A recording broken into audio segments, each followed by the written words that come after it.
نحمدہ ونصلی علی رسولہ الکریم اما بعد فاعوذ باللہ من الشیطان الرجیم بسم اللہ الرحمن الرحیم۔ بات کے آغاز میں آپ کے ساتھ کچھ حقائق شیئر کرنا چاہوں گی جس سے آپ کو یہ پورا سینیریو اور جو صورتحال بنی ہوئی ہے اور جو مسائل ہیں اور پھر ان کا جو حل ہوگا وہ بھی اسی سے آپ کو سمجھ آئے گا۔ یہ بڑی بنیادی سی بات ہے کہ انسان کو ہمیشہ ایک دوسرے پر غلبے کی خواہش رہی ہے، تو اسی کے لیے جنگوں کے طریقے شروع میں ایک فرد دوسرے فرد کے ساتھ دو بدو لڑتا تھا، یا پھر اس کے بعد تلوار آ گئی، توپ آ گئی، بندوق آ گئی، یہ جنگیں ویپن وار جس کو کہتے ہیں۔ اس کے بعد اٹامک وار شروع ہوئی، اور اٹامک وار آپ کو جیسے کہ پتہ ہی ہوگا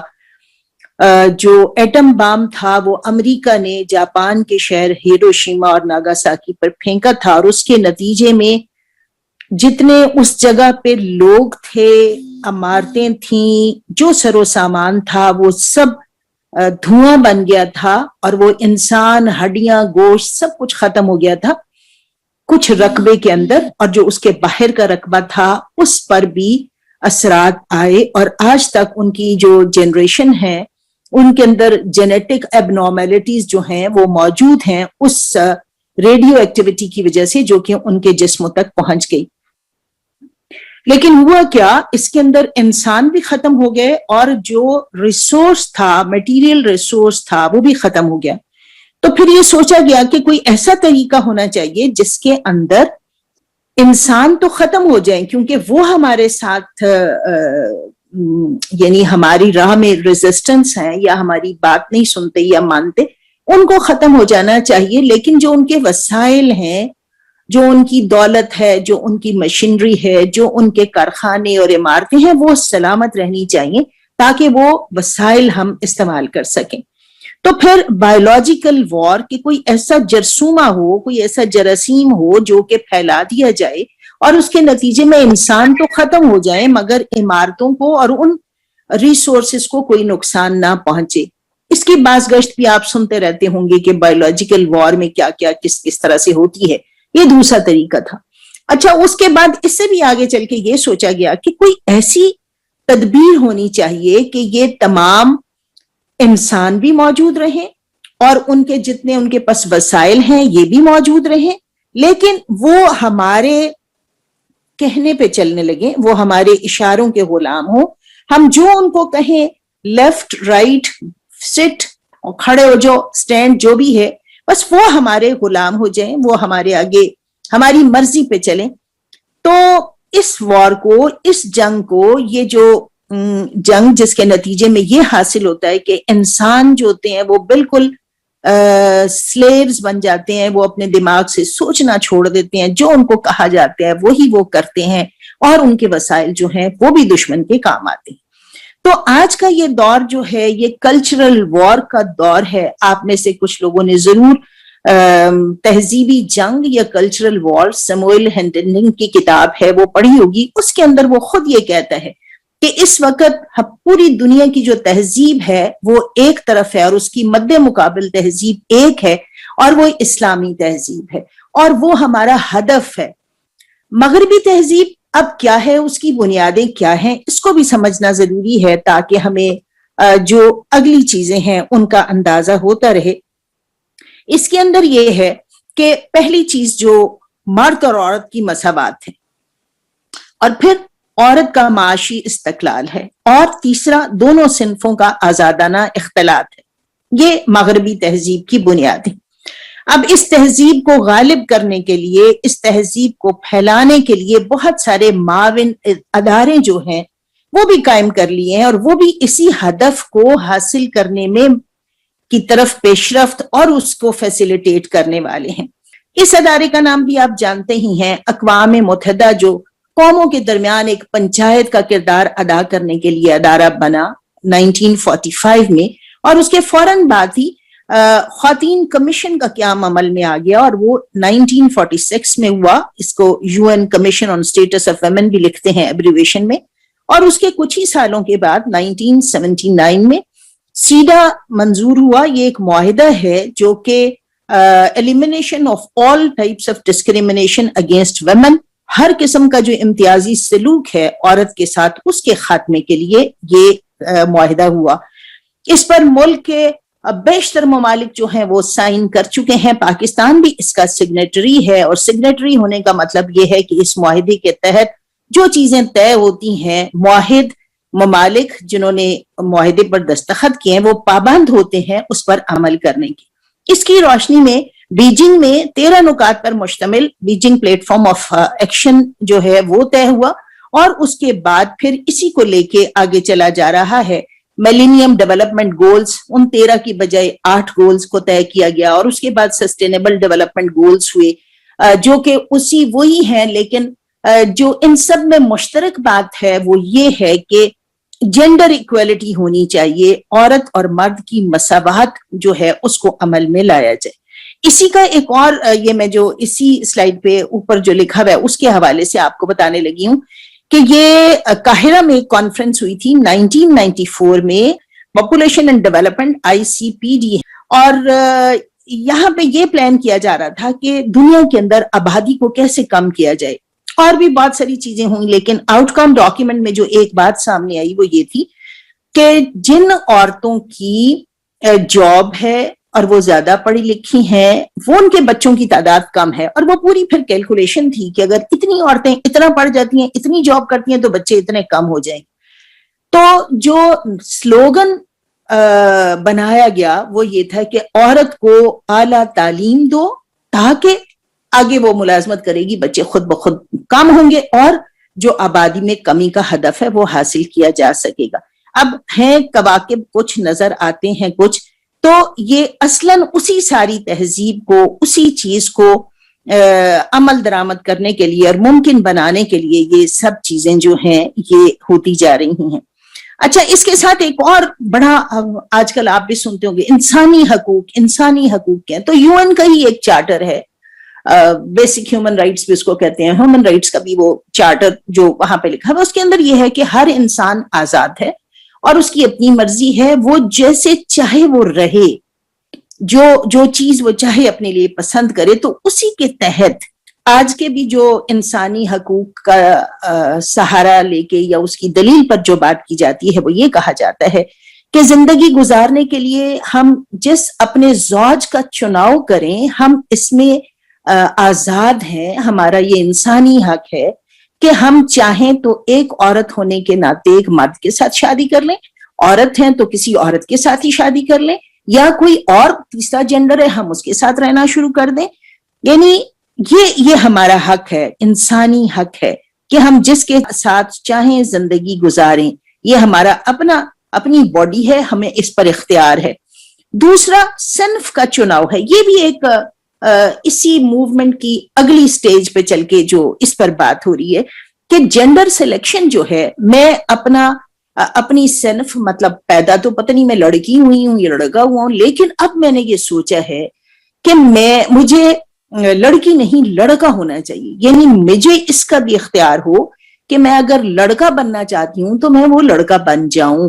اور یہ اس پر باقاعدہ قانون سازی ہے, اور فرانس میں پڑھ رہی تھی اس دن کہ انہوں نے 18 ایئرس سے کم کر کے 17 ایئرس ایج کر دی ہے کہ جو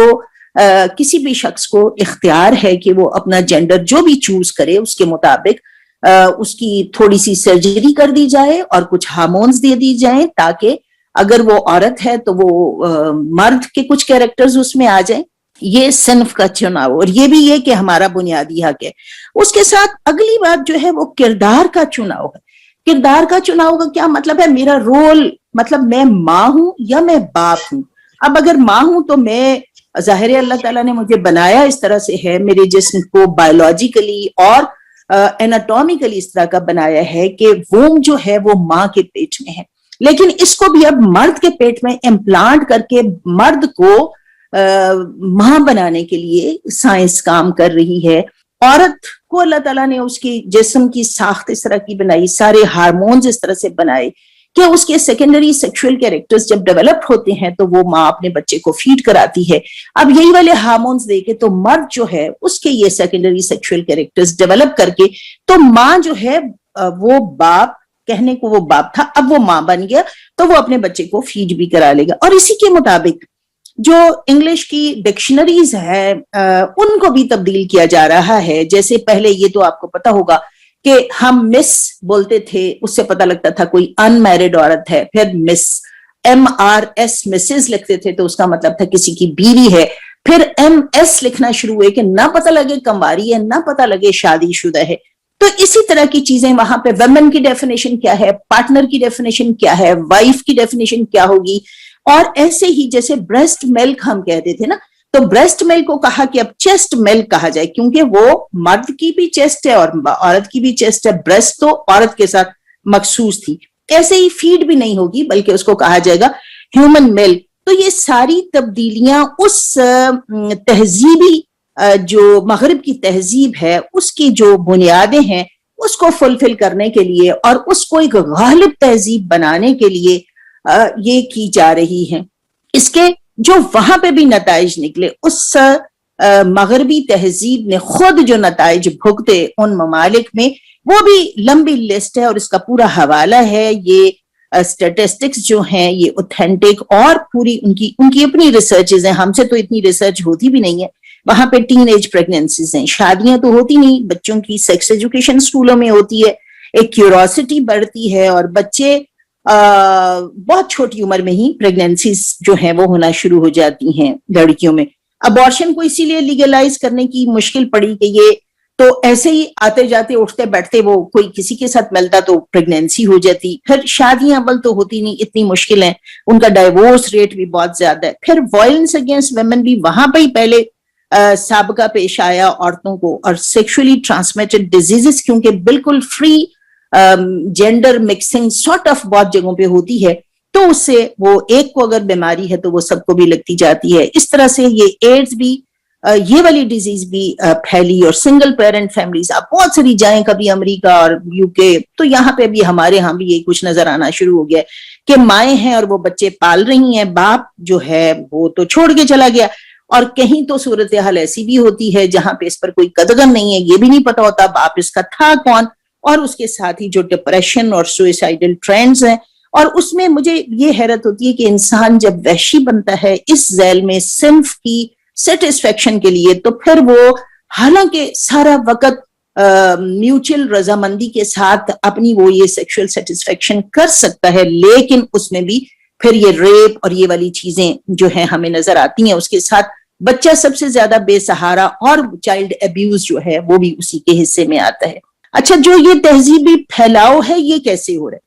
اب دنیا گلوب بن گئی. کل ہم سنتے تھے گلوبل ولیج، پتہ نہیں کیا ہوتا ہے گلوبل ولیج، لیکن آج جب ہم خود اس کا حصہ بنے ہیں تو ہمیں سمجھ آ رہا ہے کہ گلوبل ولیج کیا ہے. جیسے ایک گاؤں میں ہر فرد دوسرے فرد سے آگاہ ہوتا ہے، حتیٰ کہ ان کے گھر کی کمائی اور لڑائی سے بھی آگاہ ہوتا ہے، تو ایسے ہی اس گلوبل ولیج میں بھی جو کچھ ایک کونے میں ہوتا ہے وہ اسی لمحے دوسرے کونے میں پہنچتا ہے. اور وہ یہ آپ کا میڈیا، سوشل میڈیا اور جتنی اب آسان رسائی ہے سب کی اس پر، اور ٹی وی ٹاکس اور ٹی وی کے جو آپ کے ڈراماز ہیں اور جو شو ہیں اور ان کے اندر جو کردار ہیں اور ان کے اندر جو رولز ہیں کہ بیوی کیسے دفتر میں بھی ایک آدھا دوست رکھتی ہے اور گھر میں میاں کے ساتھ بھی رہتی ہے، اور ساسوں کو کیسے ٹھکانے لگانا ہے. بہت سارے ایسے پورے لیسنز ہیں جو کہ لرن کیے جا رہے ہیں کہ ہماری تو آزادی متاثر ہوتی ہے. پھر اس کے ساتھ حکومتیں جو ہیں ان کی قانون سازی بھی اسی ذیل میں ہے، اسی لیے ہے، اس لیے کہ وہ پیچھے جائیے جو میں نے آپ کو بتایا کہ ہم سگنیٹریز ہیں، اور وہاں ان چیزوں کو پورا کرنے کے لیے عورت کی سیاسی نمائندگی جیسے ضرور ہونی چاہیے. تو آپ نے ریزرو سیٹس یہاں پہ بنائی اور پھر گریجولی آپ نے کہا اتنا عورت کی ملازمت ہوگی اور اس کو اس طرح سے بڑھوتی دے کے 10% سے ہم 50% پر لے کے جائیں گے. اور یہ جو قانون سازی ہے یہ، اور ویسے اپنی رپورٹ بھی جا کے دینی ہوتی ہے، جتنے بھی ممالک ہیں جنہوں نے دستخط کیے ہوئے ہیں ان کو یہ بھی بتانا ہوتا ہے کہ انہوں نے کیا اقدام کیے ہیں. اور عالمی امداد جو ہے اس کا بھی ایک اس کے لیے دباؤ ہوتا ہے کہ ان کو ان اہداف کو پورا کیا جائے. تو یوں ڈائریکٹلی انڈائریکٹلی یہ پھیلتے جاتے ہیں. اور اس میں سمجھتی ہوں بہت کچھ جو پارٹ پلے کرتا ہے وہ فرد ہے جو کبھی جانے بوجھے اس میں حصہ لیتا ہے, کبھی لا علمی سے حصہ لیتا ہے, اور کبھی اس کو تھوڑا سا علم ہوتا ہے, کسی ایک چیز کو پکڑا, نہ اس کی پیچھے حکمت پتہ ہوتی ہے, نہ اس کے نتائج پتہ ہوتے ہیں, بس ایک خوشگوار یا خوشنما بات نظر آتی ہے تو انسان اس کے پیچھے چل پڑتے ہیں. معاشرے پر جو اس کے اثرات ہو رہے ہیں یہ بڑی اہم بات ہے, اس کو بھی سمجھنے کی ضرورت ہے. عورت کی تعلیم, اٹ لکس ویری نائس, مطلب بہت اچھی بات ہے. ہم بینگ اے وومن, ہم بھی چاہتے ہیں ہم عورت ہونے کے ناطے تعلیم حاصل کریں, اور تعلیم ہی نہیں اعلیٰ تعلیم بھی ہو, لیکن اس اعلیٰ تعلیم کے پیچھے جو ایک ہدف ہے وہ بھی میں نے آپ کے ساتھ شیئر کیا. اب تعلیم کون سے میدان میں ہو, یہ نیو یارک میں ہی ایک سیشن تھا ہمارا. میں انٹرنیشنل مسلم ویمن یونین کی چیئر پرسن بھی رہ چکی ہوں, بورڈ آف ٹرسٹیز کی ممبر بھی ہوں, تو اس کے ناطے ہمیں یو این کے یہ commission on status of women کے جو اینول سیشنز ہوتے ہیں وہاں بیٹھنے کا موقع ملتا ہے. تو وہاں پہ جو ممالک اپنی رپورٹ دیتے ہیں اس میں عورت کی ملازمت کن کن فیلڈز میں اور تعلیم کن کن فیلڈز میں ہوئی. تو جب وہاں پہ ایک ملک نے یہ رپورٹ دی کہ ہمارے ملک میں اتنی ڈاکٹرز بنی اور اتنی ٹیچرز بنی, تو جو رپورٹ لینے والی تھی اس نے کہا نو, ٹریڈیشنل رولز چھوڑیں اور بتائیں دوسرے جو میدان ہیں وہاں پہ کتنی تعلیم حاصل کی, کتنے لوگ آپ کے انجینئرنگ میں گئے ہیں, کتنے لوگ آپ کے مینجمنٹ سائنسز میں گئے ہیں, یعنی جو دوسرے فیلڈز ہیں ان فیلڈز کو آپ ڈسکس کریں اور ان کے حساب سے ہمیں بتائیں کہ کس طرح سے یہ بڑھوتی ہو رہی ہے. اس کے اندر بھی ایک بات دوسری یہ والی بھی میں آپ کے ساتھ شیئر کروں کہ حکومتوں نے اور ملکوں میں کیسے عمل درآمد میں معاونت دی جا رہی ہے. ایم اے اور بی اے اب نہیں ہوتا, آپ کو پتہ ہی ہوگا, اب بی ایس سسٹم ہے. بی ایس کا مطلب ہے آپ 16 سال کی ڈگری جو ہے آپ کو ایم اے نہیں بلکہ بی اے ملتی ہے, 4 سال کا ہوتا ہے. ایف ایس سی کے بعد آپ آ جاتے ہیں, اور وہ سیمیسٹر سسٹم ہے. سیمیسٹر سسٹم میں بھی آپ کوئی 9 مہینے پڑھتے ہیں اور بیچ میں سیمیسٹر بریک ہو جاتی ہے, اور اس کے ساتھ بہت ایف ایس سی کے بعد ہی اسٹوڈنٹس جو ہیں وہ یونیورسٹی کے بڑے ایک آزاد ماحول میں چلے جاتے ہیں, اور یہ مخلوط ادارے ہوتے ہیں, اور وہاں پہ مخلوط اداروں کی جو فضا ہے اور جو کچھ وہاں پہ ہو رہا ہوتا ہے وہ آپ میں سے جتنے لوگ وہاں پہ کام کرتے ہیں یا خود پڑھتے ہیں ان کو اندازہ ہی ہوگا کہ یہ کیا صورتحال ہے. اب جب لڑکی پڑھ لکھ جاتی ہے پھر اس کو نوکری مل جاتی ہے اور وہ ملازمت کرنے لگتی ہے, تو ملازمت کا بھی یہی حساب ہے کہ وہ بہت سارے اس کے میدان ہیں, اور انہی میدانوں کے اندر اس کی جاب ہے, اور جاب پلیس کے اوپر جو انوائرمنٹ ہے اور جاب کے اندر جو اس کی مجبوریاں ہیں اور جس طرح سے اس کو رہنا پڑتا ہے وہ خود ایک پوری کہانی بنتی ہے. پھر جب شادی کا وقت آتا ہے تو شادی میں بھی ایک ٹال مٹول اور فرار کا رویہ ہے, اس لیے کہ مجھے پتا ہے میں کماتی ہوں. خود انحصاری کا ایک غرور بھی ہے, اور مرد کے خلاف ایک نفرت بھی کہ یہ جبر کی علامت بن گیا ہے. اولاد جو ہے یہ بھی بڑی بوجھ لگتی ہے, لو بچے کون پالے, کہاں چھوڑیں گے, کیا کریں گے. تو جو رشتے ناتے ہیں آپ کسی بھی اس طرح کے رشتے ناتے کے مرکز سے پوچھیں, لمبی لمبی لسٹیں لڑکوں کی بھی اور لڑکیوں کی بھی, لیکن کوئی بھی ایک دوسرے کے ساتھ میچ پہ راضی نہیں ہے, اس لیے کہ معیار بہت بلند ہے اور شرائط جو ہیں وہ بہت زیادہ ہیں. معاشرہ جو ہے وہاں پہ بن بیاہے افراد کی کثرت, اور اس طرح کی عمر میں یہ کثرت خود ایک فواحش کو جنم دینے والا ہوتا ہے, اور قرآن پاک میں اس سے منع کیا گیا. اچھا, شادی ہونے کے بعد آ گیا سسرال, اور سسرال میں تو پھر ساس اور بہو کی وہ جو چیزیں ہیں نبھاؤ کی کم اور جھگڑے کی باتیں زیادہ ہیں, اور وہ بزرگ جو ہیں وہ بہت بوجھ ہیں کہ میاں کی تو مانوں مگر ساس کیوں میری ذمہ داری ہے, اور ساس سسر کیسے میری ذمہ داری ہے, یہ تو میں نہیں کر سکتی. اور اسی طرح سے بچوں کا بھی یہی حال. تو اس کے نتیجے میں طلاق اور خلا کی جو کثرت اس وقت ہم دیکھتے ہیں وہ ہم نے پہلے کبھی نہیں دیکھی. یہ تو ہمارے اپنے بھی ڈیٹا موجود ہے. پنجاب کا 12, 13, 14, 15, 16, آپ رپورٹ کہیں پہ بھی کسی بھی سائٹ پہ چلے جائیے اور دیکھیے, ہزاروں کی تعداد میں سالانہ اضافہ ہو رہا ہے. میں آپ کو یہ پھر یاد دہانی کرانا چاہ رہی ہوں کہ یہ ٹرکل ڈاؤن ایفیکٹ بھی ہے. یہ خربوزے کو دیکھ کر خربوزے کا رنگ پکڑنے والا جو اثرات ہوتے ہیں وہ بھی ہے. یہ پورا گلوبل ولیج میں اکٹھے رہنے کے اثرات ہیں جو ہماری زندگیوں پر ہوتے جا رہے ہیں, اور طرز زندگی بھی یہی ہو گیا کہ باہم دوستیاں ہیں، رابطے ہیں، کوئی مائنڈ نہیں اس بات کو کرتا، اور اسلامی تعلیمات جو ہیں اس پر اعتراضات ہمیں بہت سب کو یاد ہو گئے، میں اور کچھ یاد ہوا ہے کہ نہیں ہوا، اس کے ساتھ حدود جو ہیں اس کی بھی پامالی ہوتی جا رہی۔ آخری نقطہ یہ ہے کہ اسلامی تہذیب مغربی تہذیب کا مقابلہ کوئی فرد نہیں کر سکتا تھا، اور جنہیں اسلامی تہذیب کو اپنانا ہے ان کو اس کی بنیادوں کو دیکھنا ہوگا۔ یہ بالکل فرق ہے، جیسے کالا اور سفید فرق ہوتا ہے نا، اس طرح ان دونوں کا فرق ہے۔ مغربی تہذیب کی بنیادیں میں نے آپ کو بتائیں، اور یہ اسلامی تہذیب کی بنیادیں آپ دیکھیں، اس میں پہلی بات یہ ہے کہ یہ کائنات ایسے ہی نہیں بن گئی، بلکہ اس کا ایک حاکم مطلق ہے اور وہ اللہ تعالیٰ ہے، اور انہوں نے اپنا نمائندہ رسول صلی اللہ علیہ وآلہ وسلم کو بھیجا اور ان کو کتاب آئین دی، جس کو ہم قرآن کریم کہتے ہیں۔ تو مسلمان ہونے کے ناطے ہمیں اللہ کے احکامات کی اطاعت کرنی ہے، مکمل طور پر کرنی ہے، بے چون و چرا کرنی ہے، اور حکمت کی پہلے ہمیں سمجھائیے اس کا فائدہ، یہ پوچھے بغیر کرنی ہے۔ حکمت ہے، آپ سمجھیے، لیکن آپ کو اطاعت جو ہے وہ غیر مشروط کرنی ہے، اور اس سے مطلوب یہ ہے کہ آخرت میں ہمیں کامیابی مل جائے۔ تو خاندان کے استحکام کے لیے اگر آپ اس تہذیب میں رہ کے کام کرنا چاہتے ہیں تو پہلی چیز تو یہ ہے کہ آپ کو اللہ پر ایمان رکھنا ہوگا، رسول صلی اللہ علیہ وآلہ وسلم پر، قرآن کو آخری اور الہامی کتاب ماننا ہوگا، اور آخرت کی پیشی کو بھی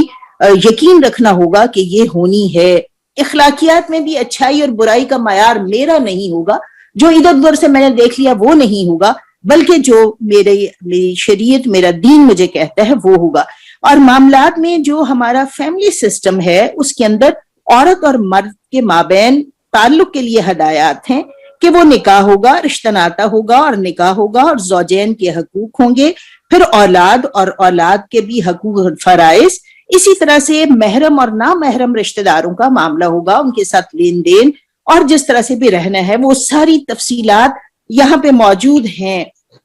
اور اس کے اندر بھی جو معاشرتی نظام ہے اس کے اندر لباس، گفتگو، نگاہ، حیا کا چلن ہوگا، حدود کا پاس ہوگا، اور یہ ساری کی ساری چیزیں ہمیں قرآن پاک کی آپ صورتوں کو دیکھ لیجئے، سورۃ الحجرات میں چلے جائیے، سورۃ النساء کو دیکھ لیجئے، سورۃ النور کو دیکھیے، سورۃ احزاب کو دیکھیے، یہ سب ہدایات ہمیں ملتی ہیں وہاں پہ۔ معاشی اور سیاسی نظام میں بھی رزق حلال ہوگا، سادگی اور قناعت ہوگی۔ آئین ہے اسلامی جمہوریہ پاکستان کا، اور اس کے اندر لکھا ہوا ہے کہ خاندان کے ادارے کا تحفظ کیا جائے گا، اسی طرح سے جو غیر اسلامی رسوم ہیں ان کا بھی ہمیں خاتمہ کرنا ہوگا۔ تو اس کے لیے جو ہمیں چوز کرنا ہے، ہمیں دو راستے ہمارے سامنے، اور ہمیں اس میں سے انتخاب کرنا ہے۔ ایک تو یہی ہے کہ اسلامی تہذیب اور تمدن جو ہے ہمیں اس کو سمجھنا ہے، اور اس کے لیے ہمیں اسلام سے آگاہی حاصل کرنی ہے، جو الہامی ہدایات ہیں اس پر یکسوئی ہمیں ہونی چاہیے، اور جتنے غیر اسلامی رواج ہیں، رسوم ہیں، ان کا ہمیں پتہ بھی ہو اور ہم ان کی نفی بھی کرنے والے ہوں، اور دین کے بارے میں جتنے اعتراضات اور شکوک اور شبہات ہیں اس کے بارے میں ہم علم حاصل کریں اور علماء سے پوچھیں، خود اعلی کار نہ بن جائیں۔ اللہ تعالی ہمیں اپنے خاندان کے ادارے کی حفاظت کرنے والا بنائے، اور یہ حفاظت ہمارے لیے آخرت میں کامیابی کا ذریعہ بنے۔ جزاکم اللہ خیر۔